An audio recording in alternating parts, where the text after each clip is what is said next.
Hi guys, ನಮಸ್ಕಾರ. ನನ್ನ YouTube ಚಾನಲ್ಗೆ ನಿಮ್ಮೆಲ್ರಿಗೂ ಸ್ವಾಗತ. House of the dragon season 3 ಬಗ್ಗೆ ಮಾತಾಡ್ತೀನಿ. ರೆನೇರಿಯಾ ಟಾರ್ಗೆರಿಯನ್ನು ಕಿಂಗ್ಸ್ ಲ್ಯಾಂಡಿಂಗ್ಗೆ ಹೋಗಿ ಐರನ್ ಥ್ರೋನ್ ಮೇಲೆ ಹೋಗಿ ಕೂರ್ತಾಳೆ. ಆ ಒಂದು ಸೀನ್ ಬಗ್ಗೆ ಸ್ಪೆಸಿಫಿಕ್ಕಾಗಿ ಮಾತಾಡ್ತೀನಿ. ಯಾವುದೇ ಒಂದು ಪವರ್ ಬೇಕು ಅಂದರೆ, ಒಂದು ಅಥಾರಿಟಿ ಬೇಕು ಅಂತಂದರೆ ಏನೆಲ್ಲ ನಾವು ಸ್ಯಾಕ್ರಿಫೈಸ್ ಮಾಡೋಕ್ಕೆ ರೆಡಿ ಇರಬೇಕು ಅನ್ನೋದು ಆ ಒಂದು ಪರ್ಟಿಕ್ಯುಲರ್ ಸೀನು ತುಂಬ ರೆಪ್ರೆಸೆಂಟ್ ಮಾಡಿದೆ. ಯಾಕಂತಂದರೆ ರೆನೇರಿಯಾ ಟಾರ್ಗೆರಿಯನ್ ಬಂದು ಬೇಸಿಕಲಿ ಆ ಒಂದು ಕ್ಯಾರೆಕ್ಟರ್ ಯಾವ ಥರ ಅಂತಂದರೆ, ಒಂದು ತುಂಬ ಎಂಪಥೆಟಿಕ್, ಒಂದು ಕೈಂಡ್ನೆಸ್ ಬರುವಂಥ ಒಂದು ಕ್ಯಾರೆಕ್ಟರ್. ತುಂಬ ನೆಸೆಸಿಟಿ ಇದ್ದರೆ ಮಾತ್ರ ಒಂದು ಅಪೋಸಿಷನಿಗೆ ಹರ್ಟ್ ಮಾಡುವಂಥ ಒಂದು ಕ್ಯಾರೆಕ್ಟರ್.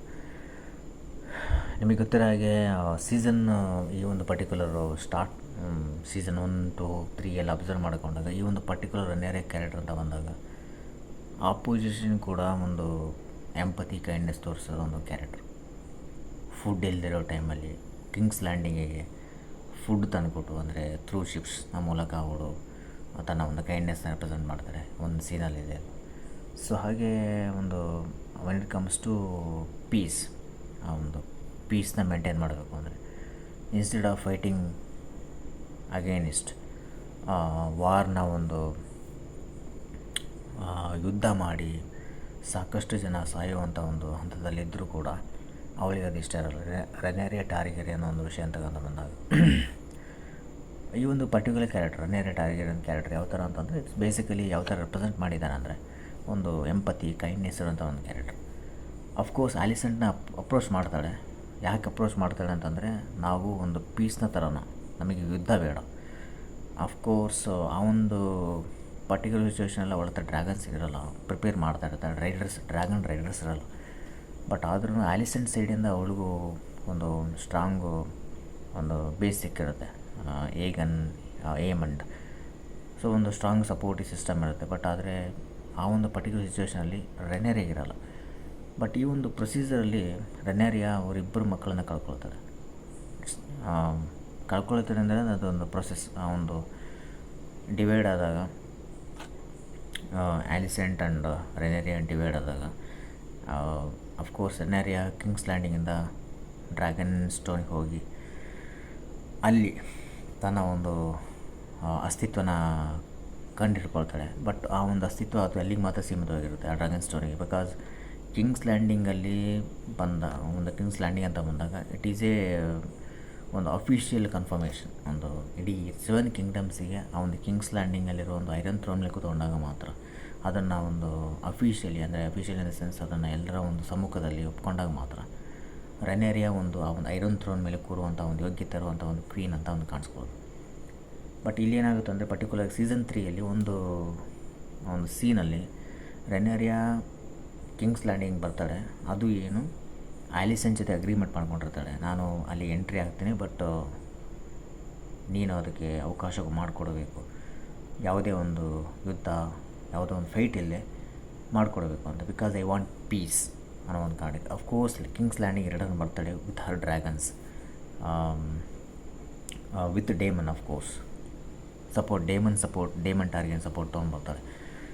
ಸೊ ಒಳಗೆ ಬಂದಮೇಲೆ ಅಫ್ಕೋರ್ಸ್ ಒಳಗೆ ಬರ್ತಾಳೆ, ಅಲ್ಲಿ ಅವಳಿಗೆ ಸಪೋರ್ಟ್ ಸಿಗುತ್ತೆ as per the Alicent agreement.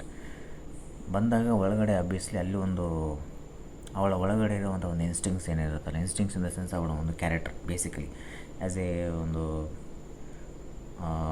Empathy, kindness ಇರುವಂಥ ಒಂದು ಕ್ಯಾರೆಕ್ಟರಾಗಿ, ಬೇರೆ ಈ ಒಂದು ಅಪೋಸಿಷನ್ಗೂ ಒಂದು ಎಂಪತಿ ತೋರಿಸುವಂಥ ಒಂದು ಕ್ಯಾರೆಕ್ಟರಾಗಿ ರೆನೇರಿಯಾ ಟಾರ್ಗೆರಿಯನ್ ಬಂದು ಆ ಒಂದು ಪರ್ಟಿಕ್ಯುಲರ್ ಸಿಚುವೇಷನಲ್ಲಿ ಒಂದು ಹೈ ಪಾಯಿಂಟ್ ಅಂತ ಬರುತ್ತೆ.